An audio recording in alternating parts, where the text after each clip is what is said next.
Hey everybody, Jeff Williams with your Grand Lake Outdoor Report. Hope y'all are having a wonderful day, whether you're listening to us around the shores of Grand Lake or you're wishing you were here at Grand Lake. I know there's a lot of people that live away from the Grand Lake area that wish they could spend more time here. And I tell you what, I'm blessed to be able to look out at the lake here every day around Shangri-La, and there's just not very many people out on the water right now compared to what there was just a few weeks ago before the kids started sports and started school. So if you get a chance to come to Grand Lake, late summer and fall is a beautiful time without having near as much traffic.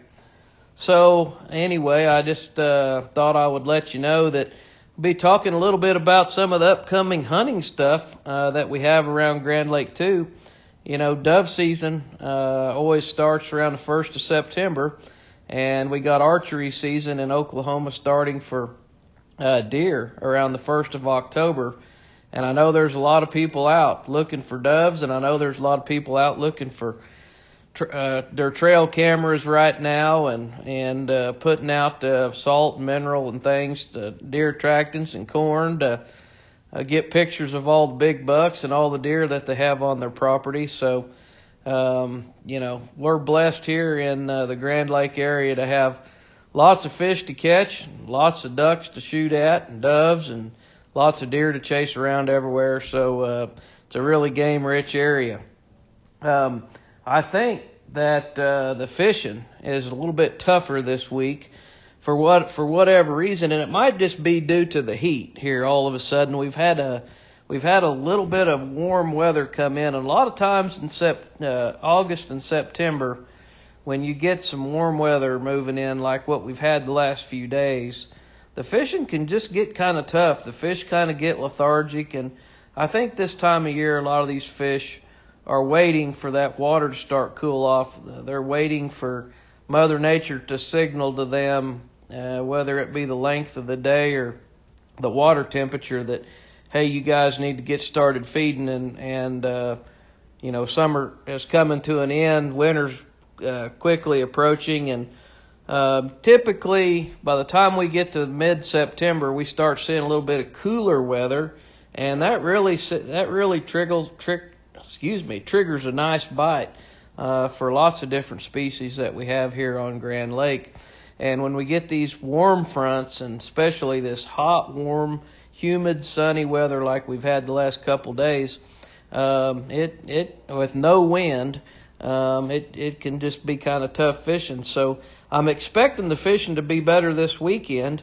We've got a little bit unsettled weather coming in. Looks like we might have some wind and we might have some rain chances, and that's going to stir the lake up and get those fish kind of excited and fired up and feisty, if you know what I mean. So I fully expect for the crappie fishing around the brush piles to be good in water from about 10 to 20 foot deep, with that optimum depth being about 15 feet. Cast a go-go minnow, crappie kicker, run a bait boss hook with a minnow, get right over. A lot of guys are using a live scope now. There's still plenty of people out there throwing a marker buoy on their brush pile and turning their boat around and casting to it and catching fish. I know I told you this last week, but I just can't believe how many small black and white crappie we have in this lake right now. There are reports of people going out, and that's all they can catch is 4 and 5 inch fish, and sometimes they'll catch 20 or 30 of them off of one brush pile before they get a keeper.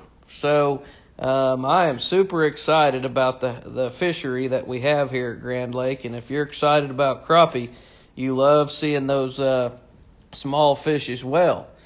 Now, the bass fishing, I talked to my son Owen. He fished a night tournament last night, and he said it was really tough. They did scrounge around, catch a couple other fish in some brush piles on some jigs, but overall the weights were down on the tournament.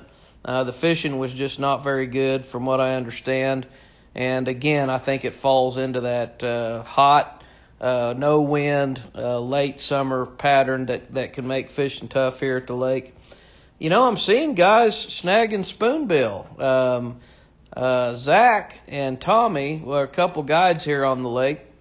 I've been seeing on Facebook, on the Grand Fishing Report Facebook group, that they're managing to get out and catch some paddlefish somewhere.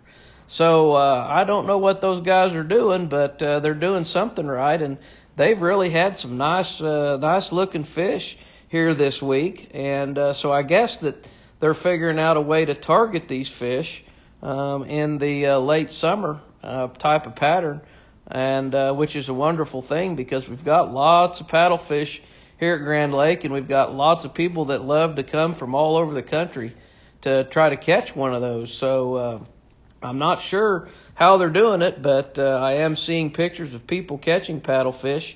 Lots of guys running bendable minnows, catching white bass, go-go minnows. They're out beating up the humps. The hump over here on the east side of Shangri-La, Goat Island, Governor's Island, just your typical places out around Sailboat Bridge. If you can find those white bass relating to the bottom, you can do really well on the jig and spoons and the go-go minnows. And a lot of times they're not real deep. It seems like the fish don't move out around from your boat as bad when we get a little bit of wind on the water.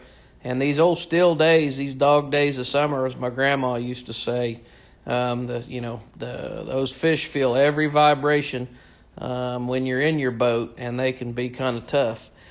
Some of the places that people can fish from the bank, I constantly get questions about that. So you got Wolf Creek Park in Grove. You have Bernice State Park. You have the Cherokee State Park below the dam are some of the really good places that people can fish from the lake. And if you've never fished from the pier over at Bernice Bridge, the fishing pier, I've been seeing some people parked over there fishing. So if you're a bank angler and you're looking for a place to go, you might also try Twin Bridges. That would be a good place to try to catch some catfish. And the catfish pattern is just about the same as it is if you're fishing for channel cats or smaller blues.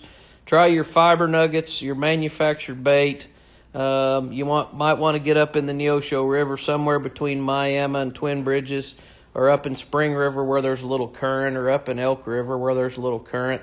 Use those fiber nuggets just like you would a piece of cut bait, and I think you're going to find out those cats will pounce on them. And if you're drift fishing, just drift fishing out in the lake from 20 to 45 foot of water, and you never know where those blues are going to be on those big, deep main lake mudflats this time of year.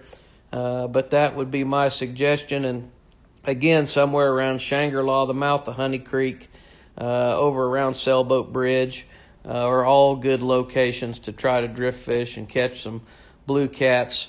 I am seeing some crappie in the lights at night. I'm catching some crappie in the lights at night, and some white bass, and I've been seeing some big black bass in the lights at night as well. So if you like to fish at night, you might want to try to find some of the fishing lights that are around the lake at night, or some of the big bright lights that people put on their docks.